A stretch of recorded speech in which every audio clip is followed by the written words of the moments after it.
because they're losing blood. And they get sick, and they get headaches, and they get backaches, and on and on and on. So here's this woman, she had a flow of blood for 12 years. 12 years, remember this now. And has suffered many things from many physicians. She has spent all that she had and was no better, but rather grew worse. Now it's bad enough you're sick, and you go to all the people who you believe have the power to heal you and help you out, and spend all your money. But then to go there and you're worse after you get done, how frustrating is that? Says she had suffered many things with many physicians, had spent all that she had and was no better, but grew worse. When she had heard about Jesus, she came behind him in the crowd and touched his garment. For she said, if only I may touch his clothes, I should be made well.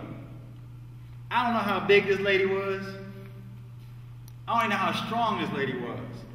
But you can imagine all the people who were around Jesus 24/7, and this lady fought her way through to get to Jesus. She forgot about her disappointments. She forgot about the fact that she spent all the money to physicians, they couldn't heal her. She forgot about the fact that she went through all this, lost everything, money, all that, and had gotten worse. Forgot about all that and kept on pressing. Physically and emotionally pressing to get to Jesus. Did she not? She pressed on, irregardless of the circumstances. She had made up in her mind, oh, I'm going to touch Jesus. Because I know if I touch Jesus, I'm going to be healed. We have to have the same mindset as believers. Go ahead. We can't settle for the fact that, oh, it didn't work this time, the last time, so I'm not going to do it again. Imagine this lady had went 11 years, 11 months, and 29 days and say, you know what, forget it. I'm never going to be healed. I'm always going to be the same way I am, so I'm just going to deal with it. No, she was determined. Regardless of her circumstances, she was determined to be healed. And we as believers have to get the mindset we're not going to give up because of past circumstances. We're not going to give up because of the way our lives are or the way our lives have been or our disappointments or our failures.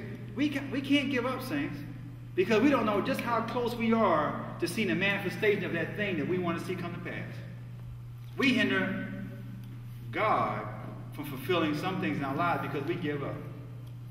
And I know this lady was there 12 years with this ailment. Some of us can't even stand around a microwave for a minute and a half and I'm done. Hurry up, let's get this thing going. You know, it's going to take time for some things. It's not going to happen overnight. But I encourage you, press on. Don't give up. And don't look at your past generation either. There's some things that have happened through our parents,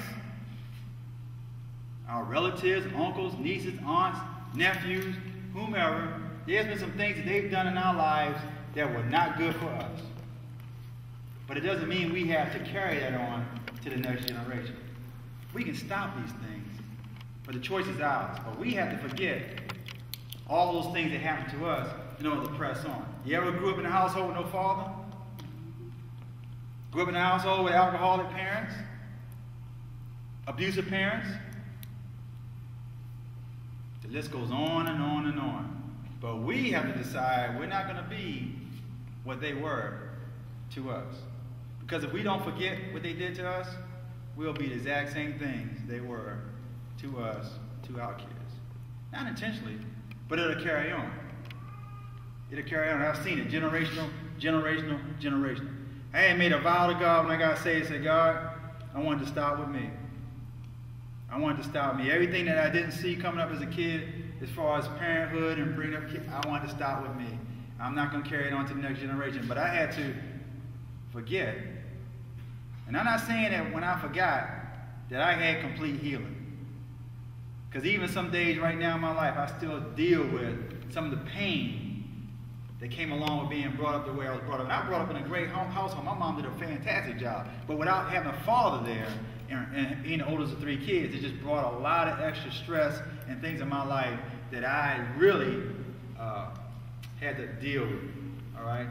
So think about that. And you know, think about when this lady went forth, she got healed by Jesus. She was afraid to let them know what happened because back there in the law, if you were a person who had that type of disease, you weren't supposed to touch anyone. But she didn't care about what people thought about her. She did not care about how people felt about the fact she was coming through. And I don't know if she knocked people down. I don't know how she got to Jesus. She might have crawled to Jesus for all I know. But she had to be a strong woman to get to him, to get what she wanted. Still with me? All right, look at Luke chapter 18. Luke chapter 18. Luke chapter 18.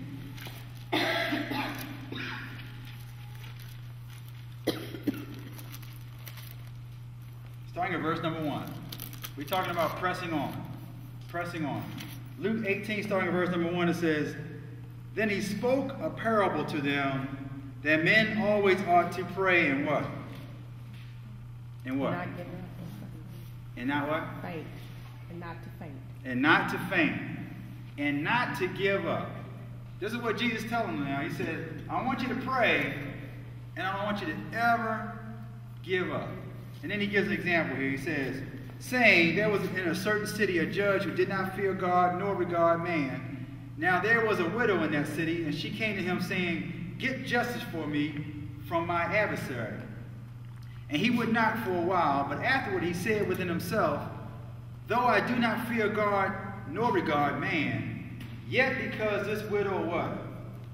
Troubles me, I will avenge her, lest she continually coming, she weary me.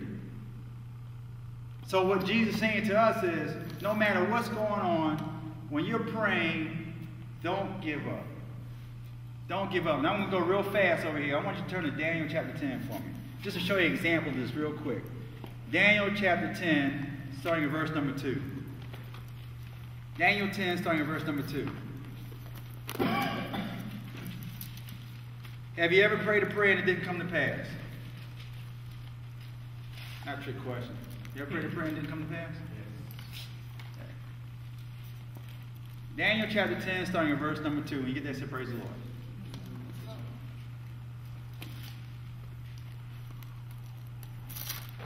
In Daniel chapter 10, starting verse number 2, it says, in those days I, Daniel, was mourning 3 full weeks. I ate no pleasant food, nor meat or wine came into my mouth, nor did I anoint myself at all, till 3 whole weeks were fulfilled. So here he is. He's kind of like gone into this fast, and when he went on this fast, it's for 3 weeks long, correct? If you drop down to verse number 8, it says, therefore I was left alone when I saw this great vision, and no strength remained in me, for my vigor was turned into frailty in me, and I retained no strength. Yet I heard the sound of his words, and while I heard the sound of his words, I was in a deep sleep on my face, with my face to the ground. Suddenly a hand touched me, which made me tremble on my knees and on the palms of my hands. And he said to me, O Daniel, man greatly beloved, understand the words that I speak to you, and stand upright, for I have now been sent to you. While he was speaking this word to me, I stood trembling. In verse 12 it says this, then he said to me, do not fear, Daniel, for from the what? First day. The what? The first day. For from the first day that you set your heart to understand and to humble yourself before your God, your words were heard.